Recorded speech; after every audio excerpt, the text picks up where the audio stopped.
planning things out for quarter one is on your to-do list somewhere. And knowing that buyers are taking longer, knowing that that linear kind of funnel structure isn't nearly as effective as it used to be, and knowing that people want more conversation and connection before they're ready to buy, how is that going to impact your marketing? If this isn't something you've thought about, let's do that now, shall we? Welcome to Mompreneur Mastery. I'm your host, Sydney O'Brien, an Instagram strategist turned content and messaging strategist after watching the online space get louder, buyers take longer, and content turn into a performance instead of real connection. On this podcast, you'll learn how to clarify your message so your content actually stands out in a sea of copy and paste trends and AI noise, and also how to strategize your content across platforms to build the trust and connection that turns followers into clients.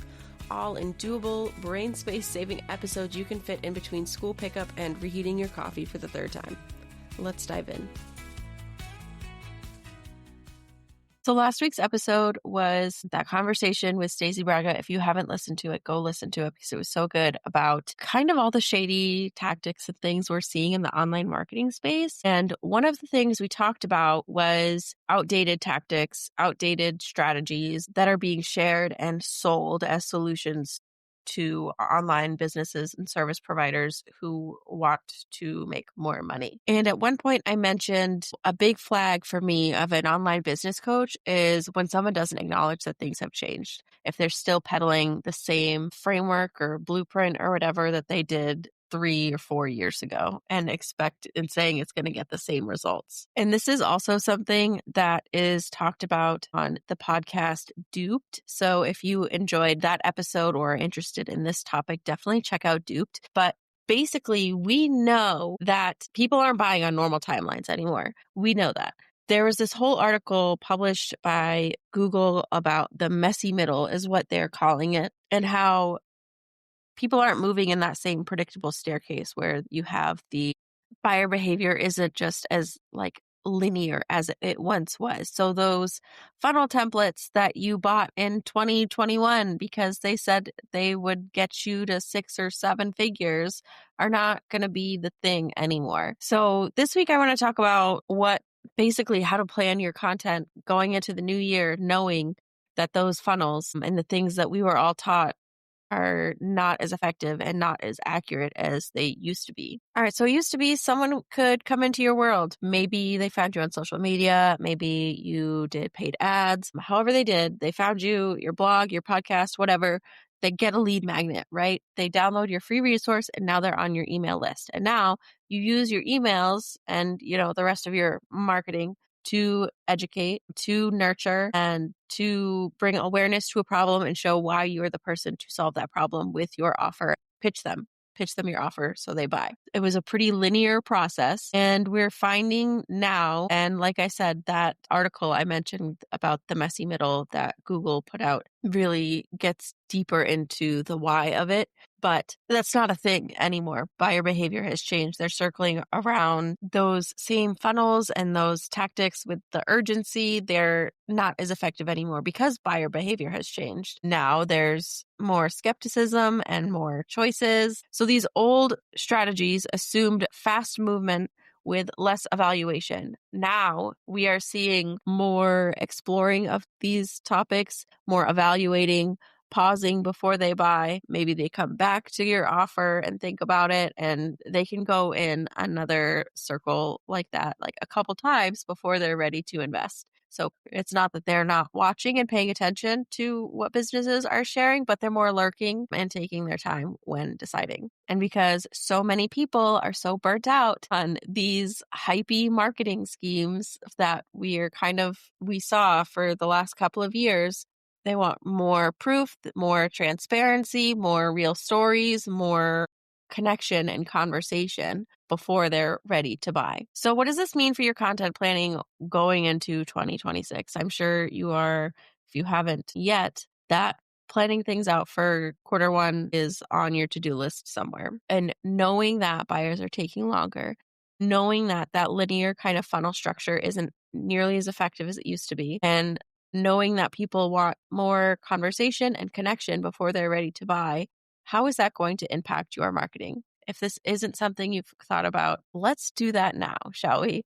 So this is kind of things I've been saying the last couple months, but I mean, years, honestly. Just relying on trendy reels and viral hooks and clever edits is not necessarily going to be the thing that gets you a sale. They're great for reach and engagement, but there has to be that's like a tactic for attention on Instagram, but not a strategy for the connection and conversations that we need. They don't necessarily move buyers through that longer, more thoughtful decision making process. So if your performance kind of content like that supports your bigger strategy, cool. If you enjoy creating that content, awesome, love that. But that alone cannot be your content strategy. I also think only relying on those kinds of funnels that we are all used to is also not the strategy. A strategy, yes, but don't do it expecting the same results, especially if you are a newer business owner that doesn't have like the same kind of like audience that has been around and bought from you before, or lots of social proof to share, things like that. It's going to look different for everyone based on your business and your offers and everything. So when it comes to social media, you might have noticed, for me personally, I have not been sharing much there at all lately. And that's fine. It honestly hasn't made a big difference. So if you want to post less there, spend less time on that, test it out, see if it works for you. Like I just said, everything's going to be different for everyone. But if you are on social media, I would focus more on like stories and conversations, like DMs, rather than just putting out endless reels. It's not so much that you want to just broadcast, it's that you kind of want to, like I said, have conversations and connect with people and kind of be a participant in the social space. Like put the social back in social media, please. Pretty please. I am actually begging you. Instead of focusing on putting out more content to fill your feed, I would focus on more touch points. So not that doesn't necessarily mean posting more. It could be more conversations. It should be more conversations, replying to stories, sharing your own stories that people can reply to so you can start conversations there and foster that connection by showing how you work, what you do, some of like your values, all kinds of things happen in stories. It's really going to be more about creating more opportunities for interaction to kind of start that messy middle buyer journey that we are seeing now. So, because that's really done by small repeated contacts, not one perfect Instagram reel, right? Another thing I plan on doing in 2026, and I say this now, but I'm not a people person. I am interested in doing more in-person networking. I feel like you get a lot of, obviously, connection and conversations there. Now that all my kids are in school, I'm rethinking a lot of things in my business, and I think that is one that I am going to be highlighting. So if you're in the Northern Virginia area or the DMV area and you know of any, let me know. I just think in-person interactions can cut through a lot of the skepticism. You can show who you are and in a really authentic way and have real conversations that people are not necessarily having online in comment sections. But because of all this, like I said, in-person connection is a goal for me for 2026. Also, less focus on funnels, more on understanding that the buyer behavior is more cyclical than linear now.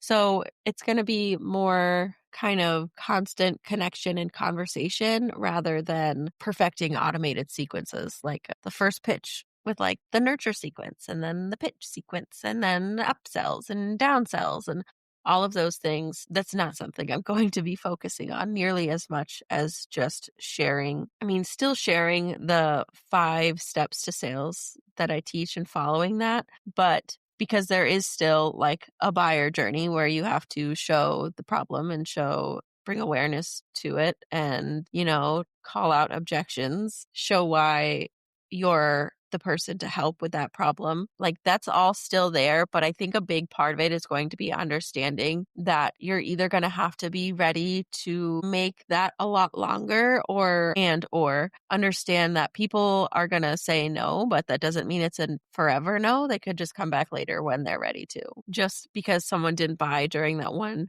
like campaign you ran doesn't mean they never will. It just means maybe they're currently looping, they're evaluating, they're learning, comparing, waiting for maybe timing or capacity or like the funds. So the consistency in your messaging, the way you talk about things, constantly showing how you are different from other people in your industry, how work in a way that is uniquely helpful to your target audience is going to be more important than ever. So more connection, more conversations, less trends to fill a feed, less random AI content that gets words on a page but doesn't show off the you of your business. And hopefully, for me personally, some in-person events.